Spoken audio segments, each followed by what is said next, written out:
کیا عورت مرد ٹیلر سے کپڑے سلوا سکتی ہے کہ نہیں؟ تو دیکھو یہ حیا کے خلاف ہے کہ عورت مرد کے پاس جائے اور اپنے کپڑے سلوائے، کیونکہ کچھ کام ایسے ہوتے ہیں، کچھ مسائل ایسے ہوتے ہیں کہ جو حرام حلال کے ساتھ نہیں بلکہ ان کا تعلق حیا کے ساتھ ہوتا ہے۔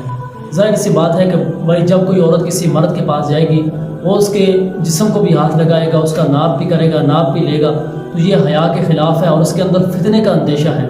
عورتوں کو چاہیے کہ وہ اپنے کپڑے کسی خواتین ٹیلر سے سلوائی کرائیں، وہ مردوں کے پاس نہ جائیں، کیونکہ اس کے اندر خوف کا اندیشہ ہے، فتنے کا اندیشہ ہے۔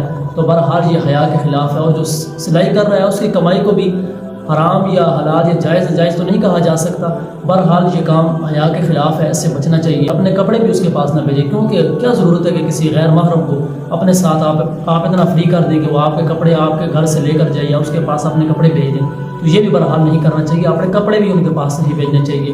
آپ اپنے کسی عورت خواتین سے سلوائی کروا سکتے ہیں، مرد کے پاس جانا یہ حیا کے خلاف ہے۔